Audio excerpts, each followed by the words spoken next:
Nakakagulat na balita.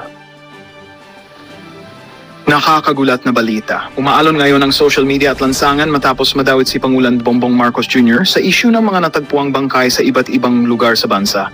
Ayon sa mga ulat, may mga testimonya at dokumentong kumakalat na nag-ugnay umano sa Pangulo sa misteryosong serye ng karumal-dumal na insidente. Sa inilabas na ulat, sinabi ng reporter na sapat at sa kabila ng kawalan pa ng opisyal na kumpirmasyon mula sa Malacanang, hindi raw kinaya ng mamamayan ang nagpahayag ng maipagtanggol ang sarili laban sa mga akusasyon. Libu-libong tao ang nagsimulang magprotesta, ipinahayag mga placard na nananawagan ng isang makasaysayang hakbang patungo, lalong magpapanagot sa mga may mataas na posisyon matapos ibunyag ng ilang opisyal na may iniimbestigahang koneksyon sa mataas na opisina ng naging desisyon ng hukuman at ang epekto nito sa politika at lipunan.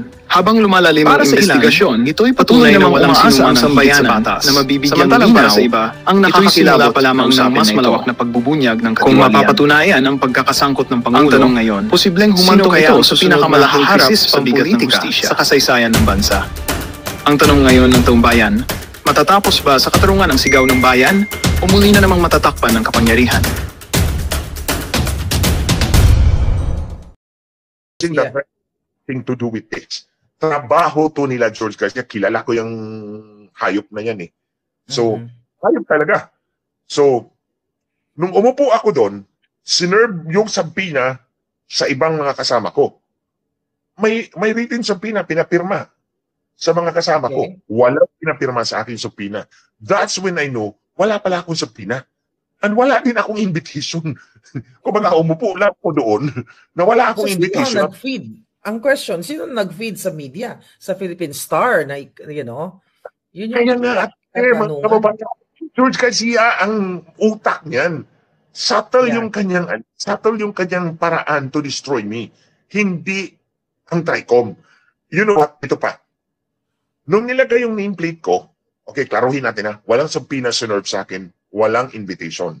So, in effect, I invited myself. So, myself. Pero pinakalabas ng acquirer, Rappler, may subpoena ako. Fake so, nung nilagay nung nameplate ko, kompleto, Attorney Glenn Chong. So, alam ko na yung picture ng Philippine Star, hindi yun galing sa TRICOM. Hindi yun galing sa secretariat ng TRICOM. To be fair to them, hindi yun galing sa kanila kasi tama yung nilagay sa akin ni Attorney Glenn Chong Double N. Nag-photoshoot sila. Nag-photoshoot. Nag-photoshoot sila tungkol sa TRICOM. At dapat imbestigahan yung ng TRICOM. Yes. Alam mo, pag ininbita nila ako, I will take this up. I will take this up doon sa TRICOM to bring it to the attention of the honorable members of the committee na ito yung ginawa nila. Naglagay ng nameplate na wrong spelling, Mr. Glenn Chong, empty seat, at pinakita sa news. When in fact, hindi naman. Pag upo mo, that's the only time they will place your nameplate in front of you. And correct yung pangalan ko, including my designation. That's when I know hindi yan galing sa secretariat. So, ito yung mga paraan nila to destroy me. Then doon ko na nalaman, Ate Claire. Ito pa. Kung natanda mo yung kalbo doon na mukhang si Simpson na walang buhok. Si Frankel, Dr. Frankel, yung head of policy ng Meta dito sa South. Meta. Yes, I remember, yeah. Kung natatandaan ninyo mga kamay, paulit-ulit siyang sinabi, inawardan kami ng COMELEC. Doon ko na na-pick up yun. Aba, hindi mo pwedeng suhulan itong mga hunghang na to. Ang ginawa, awardan mo para sa gusto natin. You see yung subtle na pamaraan kay George Garcia yan. So, i-award mo para sumunod sa'yo. So, kaya alam ko na, itong unggoy na tong Frankel na to, ito yung nagtanggal sa akin. Kasi nga, inawardan nga siya ng COMELEC. Oo. And then, di pa paulit-ulit siya about maintaining the election integrity. Hindi naman niya alam na mandaraya pala yung kakibat nila, yung kakunsabo nila. So, doon ko nalaman yon. So, that's when I decided I will make a video. Kung gusto ninyo akong patahimikin, I will not go down and I will not be silent. Gagawin ko to. And you know, mga kababayan, para lang sa inyong kaalaman, ang tumulong sa akin dyan is a former madre, a former nun, who is now a believing Christian. So siya, over the Holy Week, ginawa niya yun. And sir, maraming salamat. I am very grateful.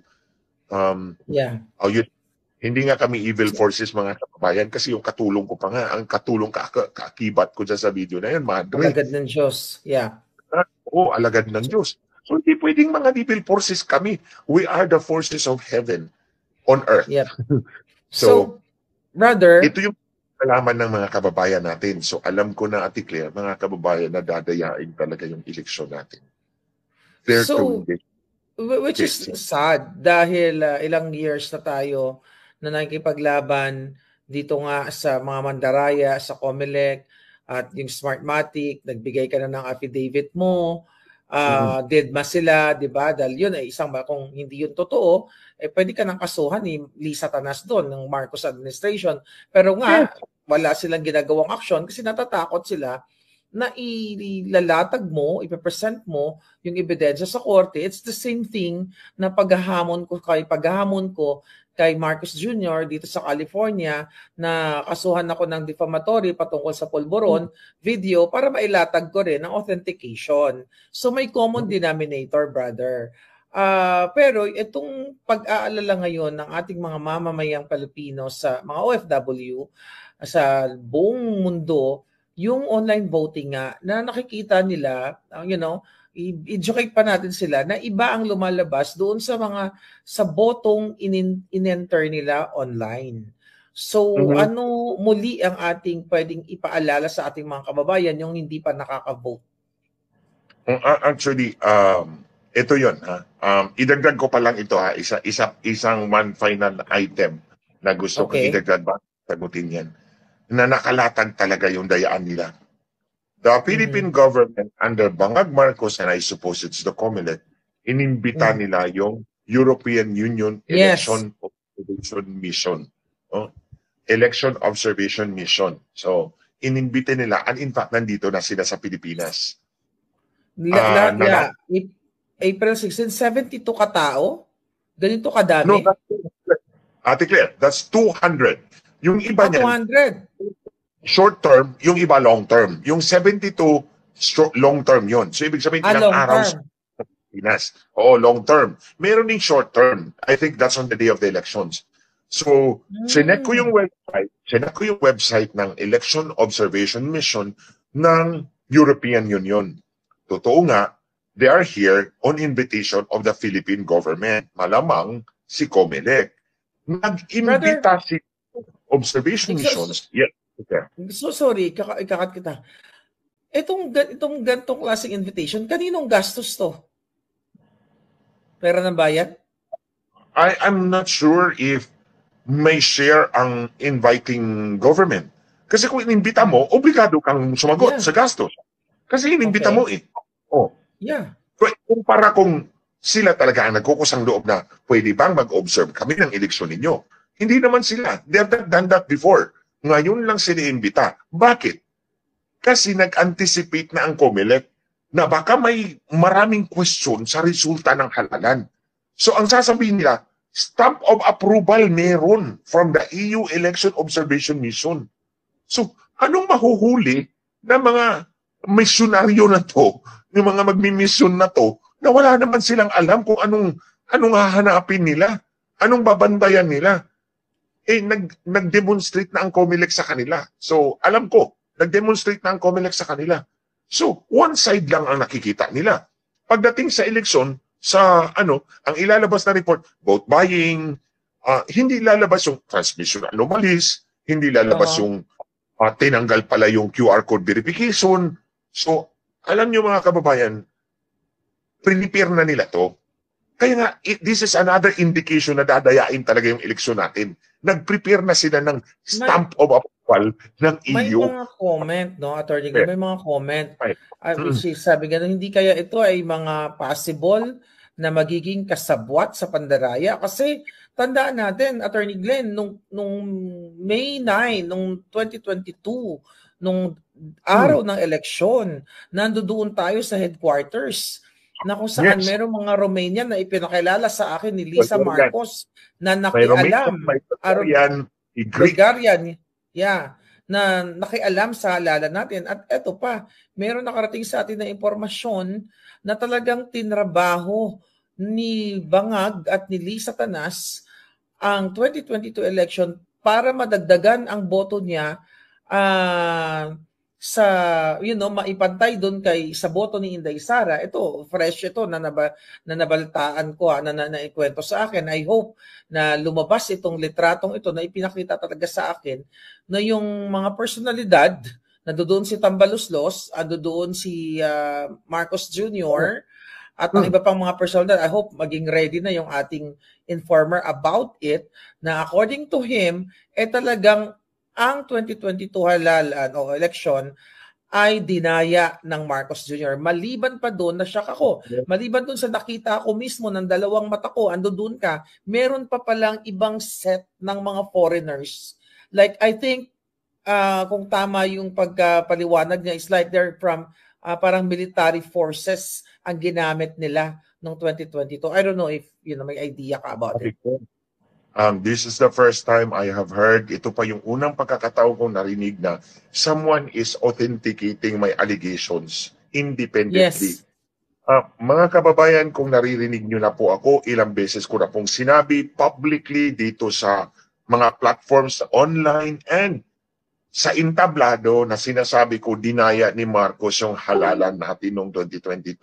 Dinagdagan niya ang boto para pumantay dumikit doon kay Inday Sara. And Inday Sara remains the only legitimately elected highest official of the land. Ito yung confirmation independent of what I said. Yes. Kung lalabas ebidensya na to, kung lalabas tong testigo na to, that would be the greatest vindication for me. Kasi ako yung naunang nagsasalita na walang nag-back up sa akin. But kung may nag-back up, magmaback up ngayon, may ebidensya, may magtitistigo, edi, totoo nga lahat ng sinasabi ko. Hindi ako nag-iimbento ng istorya, mga kababayan. Kung nag-iimbento ako ng istorya, matagal na ako nakulong. The only reason touch me, of course, aside from the God I believe in, kasi kung okay, stop. If you touch me, makakalimot kayo ng paghinga one night, soon. O yung isang commission chairman, 13 days lang ha, tandaan nyo. Mula nang hinabol niya ako, 13 days na lang ang buhay na natira niya. Nakalimut siya ng paghinga, abo na siya ngayon. Now, do it to me, baka one day lang, one night lang kayo. Hindi nila ito kayang gawin sa akin dahil alam nila may hawak ako mga ebidensya over 14 years. At kung tinanggap na yan ng Estados Unidos, Korte ng Amerika, paano na lang dito? O tinanggap yan ng itong ebidensya na to na pinakita ko sa inyo, yun pinabit ko sa District Court of Columbia. Dalawang beses. Dalawang beses kasi dalawa na to eh. Yung isa, One American News, the other one, yung sinabi kong federal court. At nag-settle ang Smartmatic, ha? Tandaan nyo yan, mga kababayan. Nag-drop yung kaso. So, kung tinanggap yan ng American courts under American law, edi, matibay talaga yung ebidensya. In fact, Ate Claire, may nanonood na expert ng IT, yung kaibigan natin from Liverpool. Nanood siya doon. And then, sinabi sa akin, attorney, yung panghuli, that's the last nail in the coffin. Matindi talaga yung panghuli. Yung hindi nagtugma. Yung hindi nagtugma, yung revision report, yung sa revision report, yung balota at yung election return, hindi nagtugma. Diba, pinakita si Congressman Villaperte, sabi ng makina, 73 lang ang boto mo. Yung pala 391 ang balotang may boto para sa kanya. Binawasan siya ng 200 plus. At nanalo siya doon sa protest niya. Di ba sabi ko, Ate Claire, mga kababayan, isa lang to na pinakita ko. Meron pa akong 98 smoking guns. 99 na mga makina, mga kababayan. 99 yan. Lahat ng makina na yan, binawasan si Congressman Villapuerte. Alam nyo kung ilan ang binawas? 13,000 plus votes. 13,000 plus votes ang binawas ng 99 na makina na yan. And then, ang kalaban, dinagdagan ng 7,800 votes ng makina na yan. Kaya kung ibalik mo yung 13,000 ni Congressman Villapuerte at ibawas mo yung dinagdag kay Bordado, panalo si Congressman Villapuerte. Kaya nga, Alam mo, Ate Claire, yung mga abogado ng One American News, mga kababayan, Mm. masayang-masaya sila dyan sa smoking gun na yan. Kasi ito daw yung maipapakita nating na-flip yung result. Na-flip yung result. Yan yung Yeah. term nila. Flip yung result. Ito yung pinakamatibay. Kaya alam ko, alam nyo, certified true copy yun. At sa dulo ng pahina, di ba sinabi na, we certify that the data written in this report are true and correct. Ayan. Yeah. So, hindi nila ako kayang kasuhan dyan, masusunog sila. Malulusaw silang lahat. So, Ate Claire. kitang-kita naman na takot si Lisa Satanas at si Bangag. Nakasuhan ka. Dahil nagsimula ka sa pag-expose sa kanila, 2023, di ba, no, nag-release ka ng affidavit mo, pinadala mo sa Congress. Nag-source dito. Okay. So, anong petsa na? Kaya nga paulit-ulit natin sinasabi dito, kung si Glenn Chong ay nagsisinungaling sa sitwasyon ngayon na panggigipit ng mga bangag, kahit walang kasalanan sa mga vloggers, di ba nakakuha na sana sila ng chance na gamitin against you kung ito ay mga gawa-gawa lamang. So, ipinakita na yan, Attorney Glenn, na patunayan na natin yan na takot ang gobyernong bangag na kasuhan ka dahil takot sila na madrag mo sila o makaray mo sila sa korte. So now, Payan, ito lang ang assurance ko kay Marcos. Do it and I will drag you to the lowest parts of hell. Ikaw itatapon ko doon, ako aalis ako at doon ako sa heaven. Kayong dalawa yung atawa mo, itatapon ko sa lowest pits of hell reserved for you. Ako doon ako sa langit. Yeah, sila doon nababagay. So, now, alam ng mga kababayan talaga natin na dadayain o meron silang ganoon na nakikita na dahil ang dami na mga nag-expose. So, paano natin, which is nakakalungkot dahil ang nangyayari sa atin ngayon sa bayan natin, pagkikipit, pang-aapi, pangingidnap kay Pangulong Duterte. So, paano na lang ang laban ng mamamayang Pilipino para dito sa kanilang sagradong boto na isang beses lang nila ibinibigay every 3 years sa araw ng halalan. So, ano yung result, natin gagawin? Dito man tayo paano dadayain. Paano dadayain? With respect to online voting or actually kahit dito sa makina. Okay. Tulad na ng sinabi ko dun sa video, mga kababayan kung gusto nyong hanapin yung buong video, kasi I think yung mga vloggers, sinap-chap din nila. Okay lang yun. Ayan, Attorney Glenn Chong, dyan nyo po panoorin. Glenn Chong, Heaven's Warrior. Yun yung search nyo. Glenn Chong, Heaven's Warrior. Ayan po, ayan. Tulad ng sinabi ko dyan, may QR code na lumalabas sa resibo natin. Yung resibo, nakaprint doon yung pangalan ng binoto ninyo, tapos yung QR code. Now, itong QR code does not contain the names of the candidates. Hindi ito pangalan ang nasa loob ng QR code, kundi codes. Code ng mga kandidato. Okay? Code ng mga kandidato. Kung gusto kong ipiprint ko yung pangalan ng mga kandidatong pinili nyo. Pero iba ang kandidatong nandoon sa QR code. Okay? So, pagpasok ng balota mo, lalabas yung resibo mo. May pangalan doon. So, kung ako mandadaya, etong pangalan na to, magtutugma to doon sa mga sinid mo. Pero dahil ang QR code sa baba is not correspondent to the names of the candidates na nakaimprinta dyan sa resibo, kundi codes, magre-refer pa siya sa isang lookup table or reference table. Doon sa reference table, babaguhin ko. For example, kung sa Attorney Vic Rodriguez ay number 56, ang code doon, babaguhin ko sa reference table. Ilalagay ko si Attorney Vic Rodriguez doon sa pinaka-least popular candidate. Tapos yung least popular candidate, ilalagay ko sa 56. So doon sa QR code, hindi mo alam na hindi na pala si Vic Rodriguez ang nandoon. Hindi na si Vic Rodriguez ang nandoon kasi binago ko sa yung lookup table. Sino may hawak ng lookup table? Sino may hawak ng reference table? Hindi si Comelec at si Miro. That's one way to cheat the elections. Kasi nga, ang laman ng QR code is not the name of the candidates, kundi code. So, Code. pag pinabasa mo yan, code ang lumalabas. Pag pinabasa mo yan sa reader ng telepono mo, pag iniskan mo yan, code ang lalabas, hindi pangalan. Kailangan mo yung telepono mo naka-hook up doon sa lookup table ng COMELEC o reference table para sabihin niya sino to. And then sila ang magbibigay, si Rodriguez yan. Pero kung babaguhin ko doon sa reference table, ang numbering ni Vic Rodriguez, mapupunta yung boto niya sa iba. At ang ibibigay sa kanya, yung pinakamababang boto. So that's one way to cheat the elections. So, nag-gets mo, Ate Claire? May question, na-gets ko siya. Pero ang question ko, bakit walang feature na mabi-verify ng voters kung sino talaga ang kanyang binoto based on that? Good point. Good point. Yeah. Tulad na ng sinabi ko ulit sa video, mga kababayan, sa mga hindi pa po nakapanood, hanapin nyo lang po Glenn Chong, Heaven's Warrior, and look at the video. It's 147 minutes. It's comprehensive. To answer, Ate Claire, under Resolution 11076, okay, ito yung unang resolution ng COMELEC. Kasi po, nagpapalabas ng resolution ng COMELEC.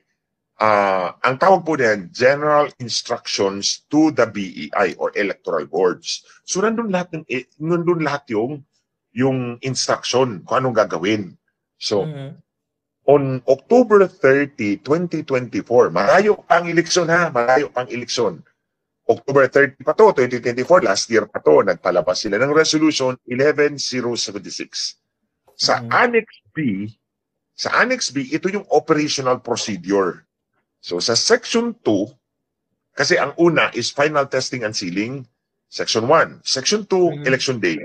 Section 3, transmission. So Section 1 and Section 2, nandun yung instruction.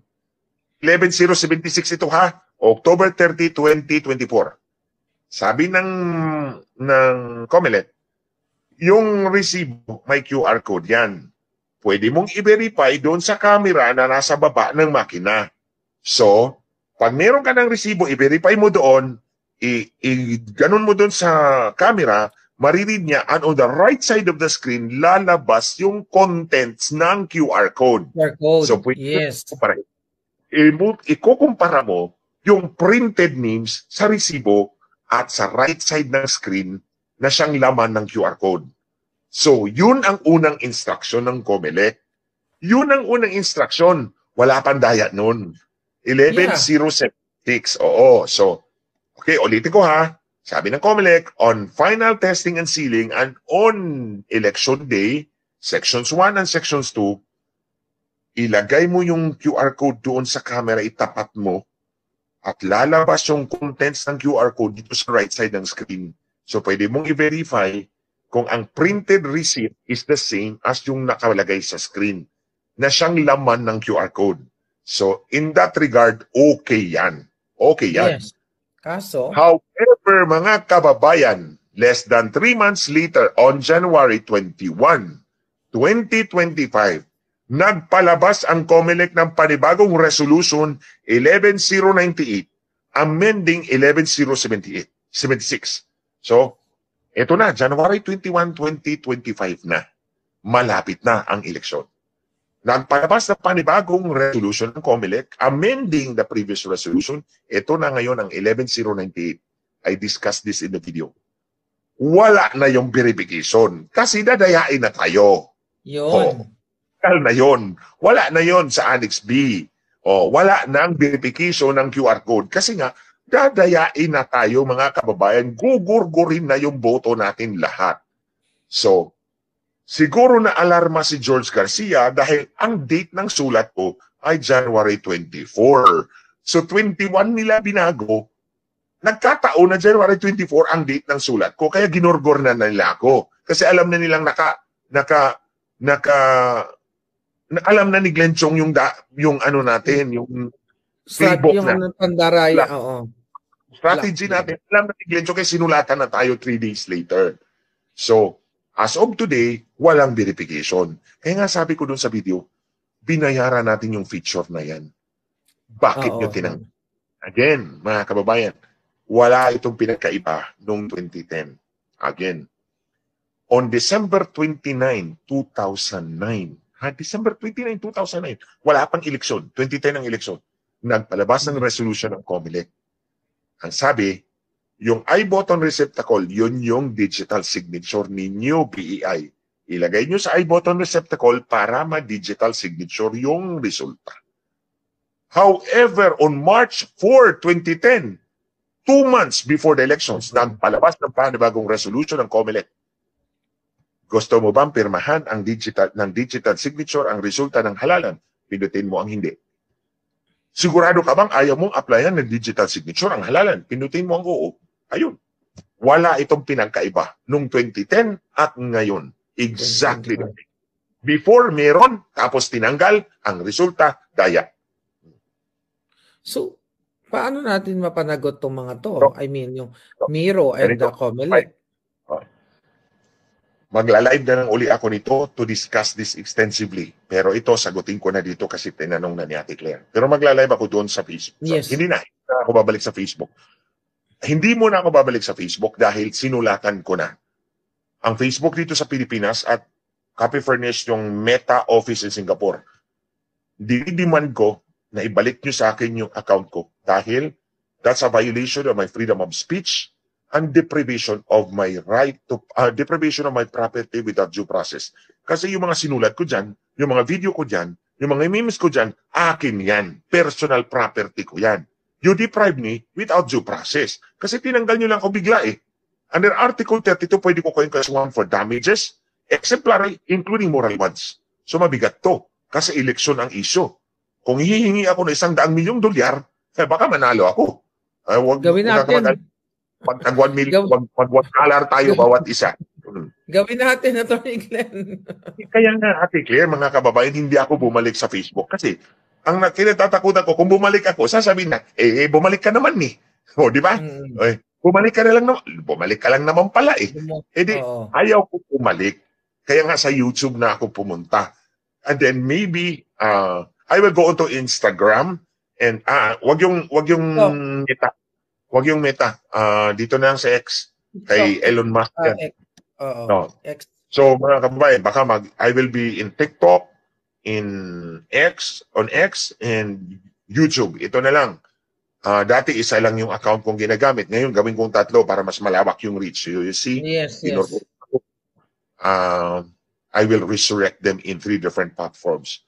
Talo pa rin kayo, George Garcia. Anyway, ayokong bumalik nga kasi gusto kong kasuhan to after the elections kasi ngayon busy pa ako. Pero kakasuhan ko talaga to Facebook to teach them a lesson. Kasi yung issue, dito ko ipapasok yung issue ng dayaan. Diba? Kasi ginorgor nga nila. Magandang balita ang hatid namin sa inyo ngayong araw. Sa pagtatapos ng aming balitaan, nagbigay kami ng mga mahalagang impormasyon.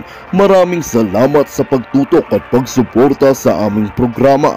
Huwag kalimutang manatili sa mga susunod na araw para sa mga bagong balita at mga kwento na dapat nating abangan. Mula sa Boses ng Masa, magandang araw, Pilipinas!